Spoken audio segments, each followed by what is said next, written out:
Hey guys, I'm Bob Motta, criminal defense attorney and host of Defense Diaries. This season, we're jumping into the twisted mind of serial killer John Wayne Gacy. So if you want to hear what actually happened, check out Defense Diaries on the iHeartRadio app or wherever you get your pods. Hi there, I'm Christy. And I'm Heather. We're two best friends, longtime comedians, and hosts of the podcast Sinisterhood, the true crime comedy podcast that covers all things creepy. With thorough research and legal insights from me, a real-life lawyer, we'll bring you the in-depth details on all the cases you crave on topics like serial killers, disappearances, cults, cryptids, and even Britney Spears' conservatorship. Listen to Sinisterhood on the iHeart app or wherever you get your podcasts. Hello, listeners. I'm your host, Amara, and this is Black Girl Gone, a true crime podcast.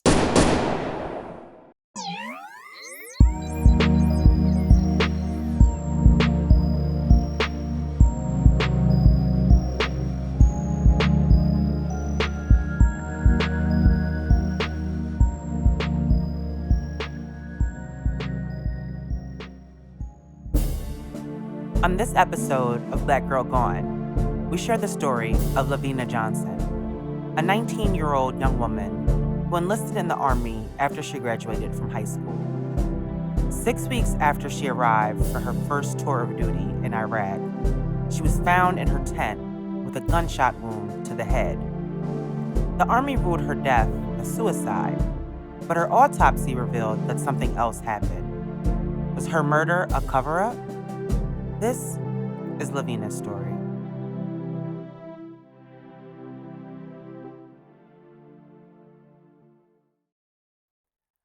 LaVena Johnson grew up in a tight-knit family.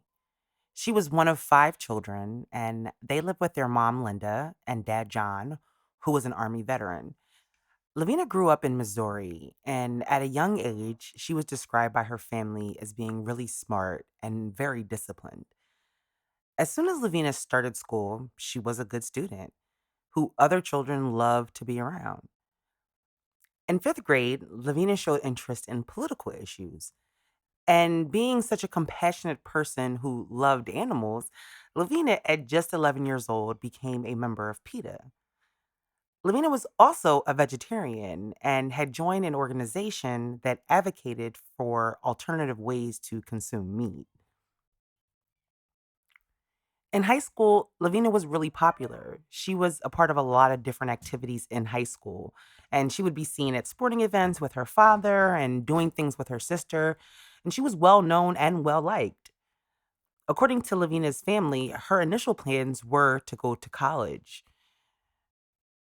And in preparation for this, she stayed on the honor roll the entire 4 years she was in high school. LaVena had a list of things that she wanted to do with her life, but she had decided that she was going to go to the Army because she didn't want her parents to have to incur the expense of her going to college at the same time as her sister, Lakeisha, who was younger than her. And that's the kind of daughter and person that LaVena was. And despite her parents' objections, she knew that going to the Army was the best decision for her. Her father had been in the Army, so for her, it was almost like carrying on a tradition. She also wanted to serve her country, and she thought being in the Army would help her be able to make a difference. LaVena always wanted to make a difference. In 2004, LaVena graduated from high school, and in September of that year, instead of enrolling in college, she enlisted in the Army. LaVena spent 8 weeks in basic training in Fort Jackson in South Carolina. And growing up with a father who was in the Army had kind of prepared LaVena for boot camp. And at her graduation, her drill sergeant told her parents that they knew that she had grown up in a disciplined home because of how well she did during boot camp. In May 2005, LaVena would go for her first tour of duty. She was stationed in Balad, Iraq. And while in Iraq, LaVena worked in communications. And according to her father, she called home almost every day. But on July 17th, LaVena was more excited than usual to call home because she had found out that she would be coming home for Christmas. Her father recalled her telling them not to decorate the Christmas tree until she got there. But that was the last time that LaVena's family would speak to her.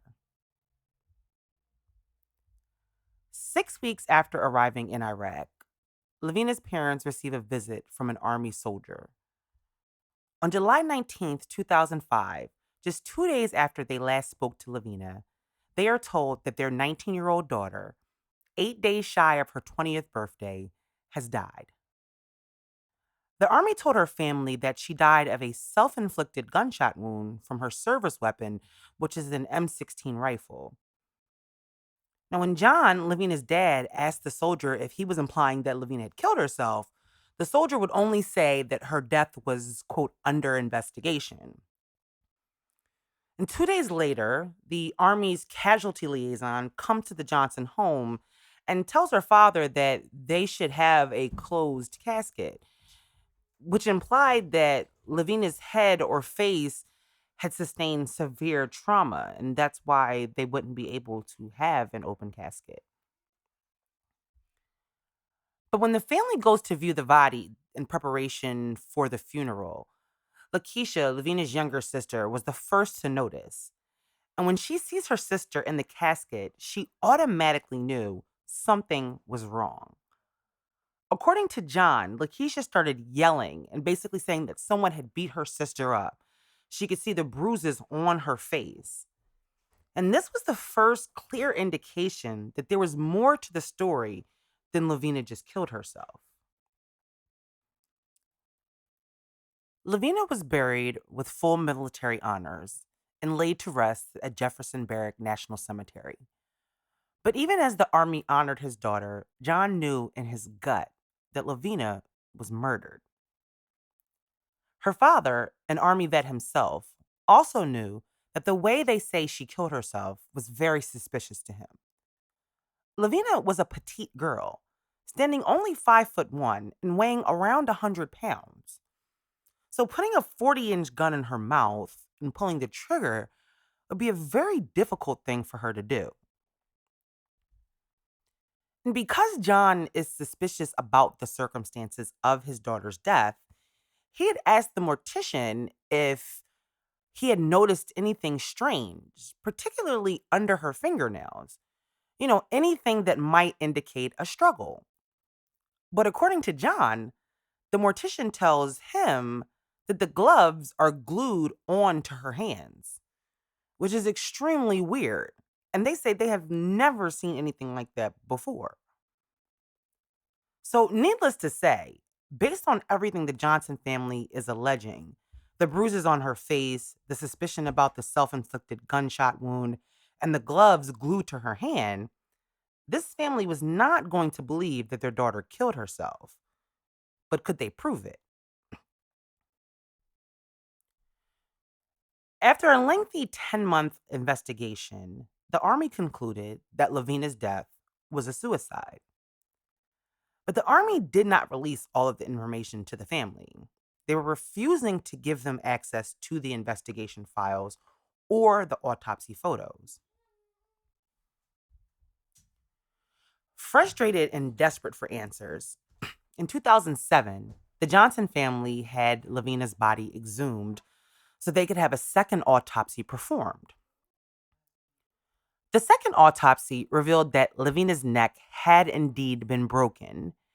It also said that parts of LaVena's genitals had been surgically removed during the first autopsy, none of which was disclosed to the family or included in their report.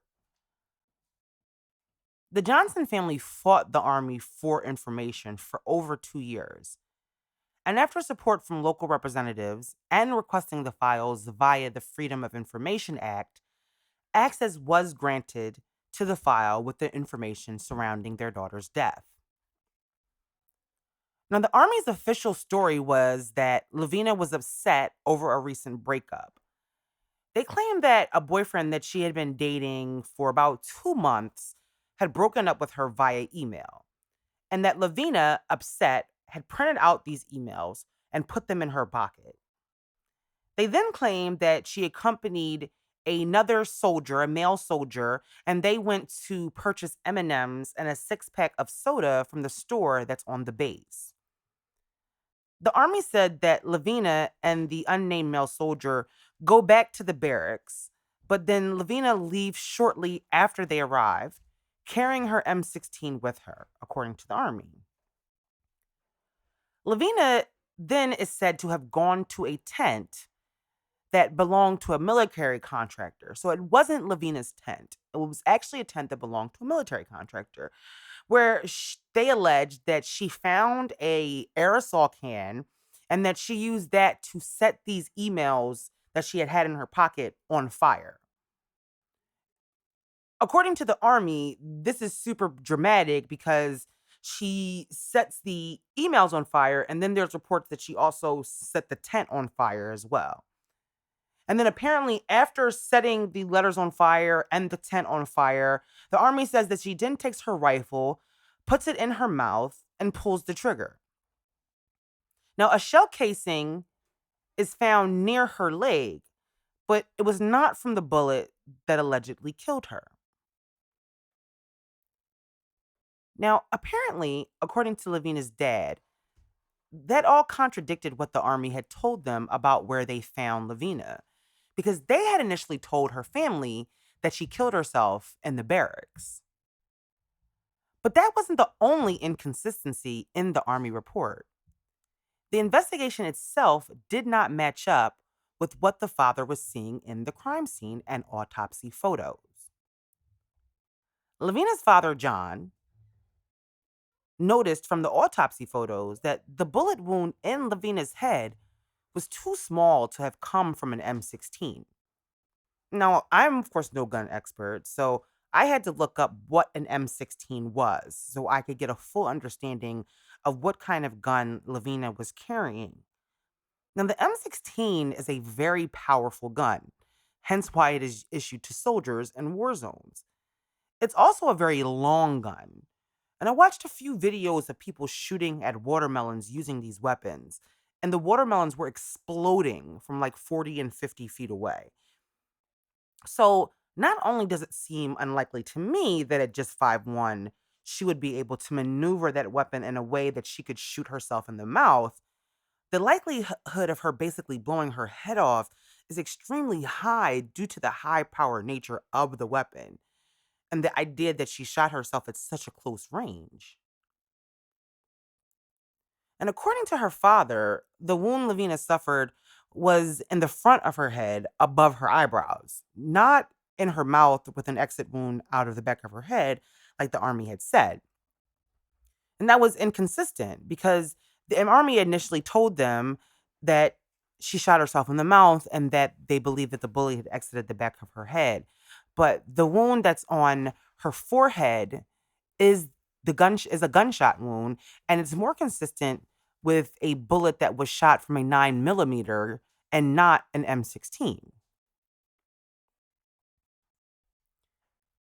Now, I'm sure never in a million years did John, an Army vet himself, think that the Army would lie about his daughter's death. But the evidence was starting to point in a different direction than what the Army had initially indicated. Now, remember, Lakeisha, LaVena's younger sister, noticed that LaVena's body did have bruises on her face. And in the Army's autopsy, they did make note of what they called, quote, non-serious injuries to her face, including a busted lip, broken teeth, and scratch marks on her neck, which you would think would raise red flags for the Army that something else happened to LaVena, because if she committed suicide, who busted her lip? Who broke her teeth? The autopsy photos, however, according to John, showed that his daughter had been through hell. The photos, according to John, showed that LaVena had scratches on her upper and lower torso, and there were also visible teeth marks on her body. The injuries that she sustained were consistent with a beating, including what looked like a broken nose. John claimed that her nose had apparently been surgically repaired after she was already dead. Now, all of these injuries are consistent with a beating and not just a gunshot wound to the head. Her father said it looked like someone had also used some kind of corrosive liquid and poured it on LaVena's genitals as well. Now, the Army never explained where these other injuries came from to LaVena's family. LaVena's family also said that the crime scene photos showed that there was a trail of blood outside the tent and debris on LaVena's back that indicated that she was possibly drugged into the tent. But the Army had reported that there was no blood found outside the tent and there was only blood found inside of the tent. There were also discrepancies about the weapon found at the scene. Her family claimed that the weapon found in the tent was not LaVena's service weapon. They said that the gunshot residue tests came back insufficient and that the bullet that killed LaVena was never found. LaVena's family is absolutely sure that their daughter was raped and murdered and that the Army was covering it up. The Army, of course, vehemently denied any of these allegations, and they asserted that their investigation was thorough and they stood by their conclusion that LaVena's death was a suicide. The Army never provides any answers about the bruises on LaVena's face, nor do they ever acknowledge, as far as I could find, that she had been sexually assaulted. And if, this case is not strange enough and there's not enough contradictory parts of this case, the medical examiner who performed the second autopsy gives an interview to the LA Times in 2009. And he says that he concluded that LaVena had died of a gunshot wound fired through her mouth, but that he was unable to determine if it was self-inflicted. And he claimed that LaVena's family did not provide him with the crime scene photos or other material because the Johnsons did not receive the crime scene photos at that time. And he makes no mention of the other injuries LaVena sustained and simply tells the LA Times that he saw no evidence that, quote, that the gunshot wound was not self-inflicted. The special agents that conducted this investigation were from the Army's Criminal Investigation Command. They're also known as CIC. And they're charged with investigating soldiers' death and other crimes that take place within the Army.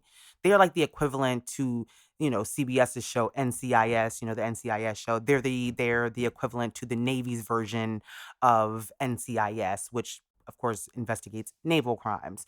The CIC investigates crimes that happen in the Army. And so the CIC defends its findings by saying that it also used witness testimony and that the witnesses had reported that LaVena was depressed over this breakup. They also said that it's very possible for LaVena to have shot herself and that her wound was consistent with a bullet fired from an M16. The Army documents did, however, note that her commanding officer had described LaVena as always smiling and that they didn't see any signs that indicated that she was depressed. And sometimes actually, a lot of times when people are suffering from depression, they're able to function. And a lot of times, people around them don't even necessarily know that they are depressed. So, it could always be that. But in this case, they were saying that she was at least expressing that she was sad because they claimed that they had witnesses who said that she was depressed. And I just think that's odd. I mean, for them to describe it as depression instead of just being perhaps sad or maybe even heartbroken, depression just seems like an exaggeration. And that just strikes me as strange. Another thing that I found weird was that there seems to be no information about this boyfriend or what he said or who he was. Of course, the boyfriend is mentioned repeatedly in almost every article about LaVena, but there was no information about who he was. In the years following LaVena's death, her father John became what some would describe as obsessed, and others would describe as a heartbroken, determined father. And he spent the majority of his time investigating what he said was his daughter's rape and murder. Linda Johnson, LaVena's mom, pretty much stayed away from the investigation her husband was conducting. The images and the thoughts of her daughter's last moments were way too painful for her to relive over and over again. Now, if you've never heard of LaVena's story, or if you have heard of it and wondered why you've never seen a Dateline episode about this case, it's because the mainstream media largely stayed away from this story. In an article written about LaVena's death by John Lasker, an independent journalist, he revealed that the mainstream media was being silenced. The article states that both CBS News' 60 Minutes and ABC News both investigated what happened to LaVena. According to him, both news organizations, despite spending thousands of hours interviewing the Johnsons and gathering evidence, chose not to run her story. The article also states that John Johnson told him that 60 Minutes had even paid for the exhumation of LaVena's body for the second autopsy. But LaVena's father said that the Pentagon was threatening to pull advertising dollars from these networks if they ran the story. The article also asserts that the Pentagon had indeed been intimidating reporters and editors working on LaVena's story. It goes on to say that Essence magazine had been threatened to have their military ad funding pulled if they ran the story.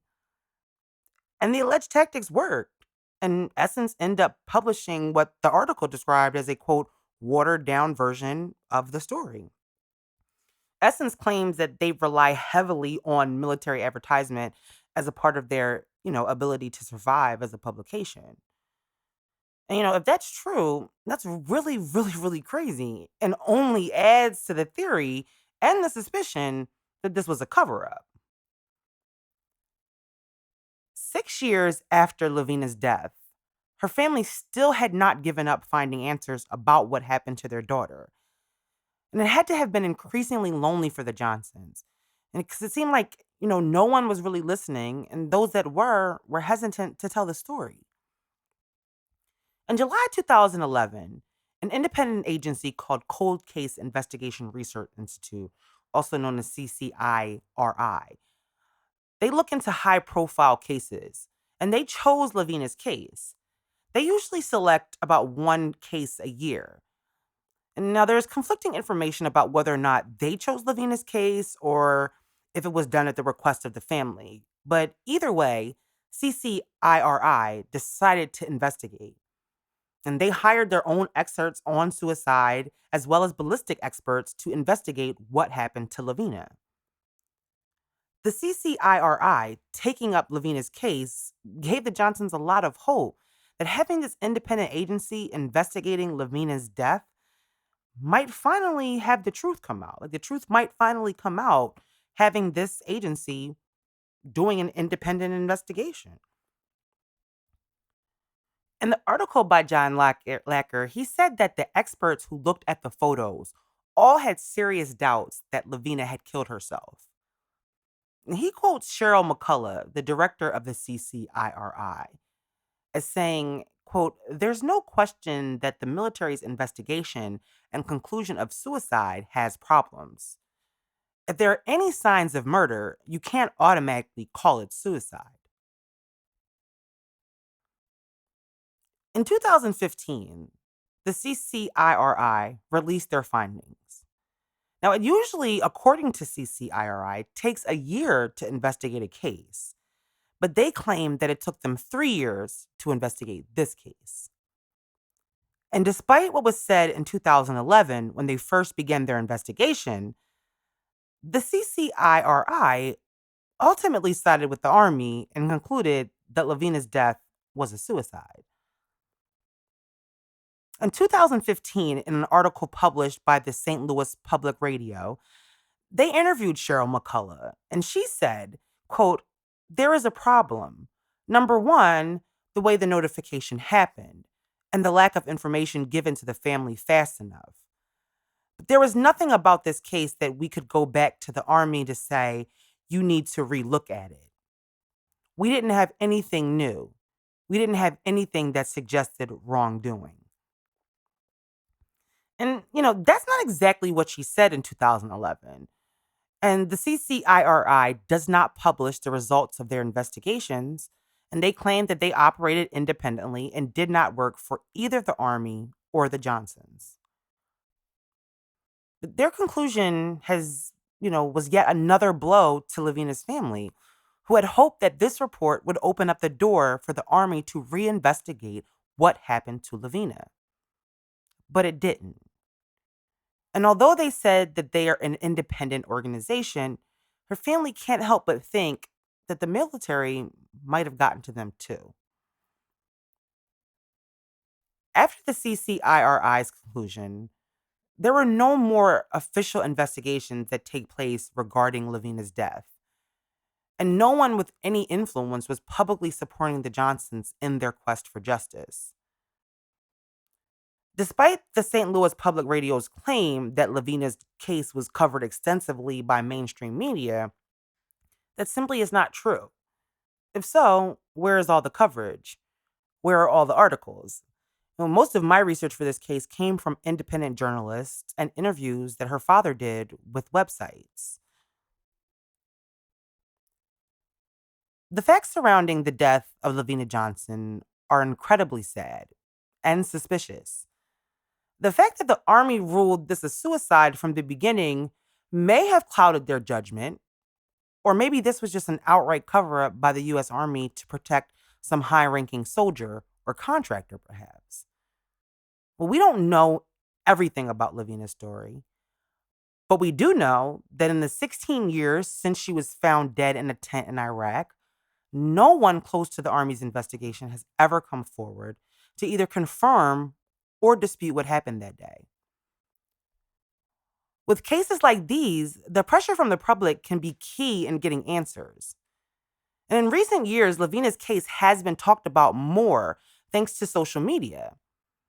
But I can't help but wonder, if LaVena's death had occurred in today's climate, would the results have been the same? The Johnson family wasn't the only family whose loved one had died under mysterious circumstances while on a military base.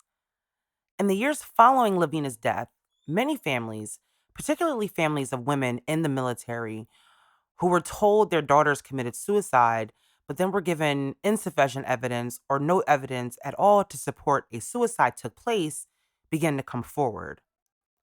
These families, too, are seeking justice and answers about what happened to these women. The prevalence of sexual assault in the military has also become a more popular topic in recent years, and the military has come under fire for the way that they have handled these incidents. In April 2020, the disappearance of Vanessa Guillen from Fort Hood in Texas set off a social media frenzy with people all over the country tweeting and sharing Vanessa's picture, demanding answers about how a soldier could just disappear from an Army base. 2 months later, Vanessa's remains were found, dismembered, and buried. A fellow soldier was the one who was accused of murdering her.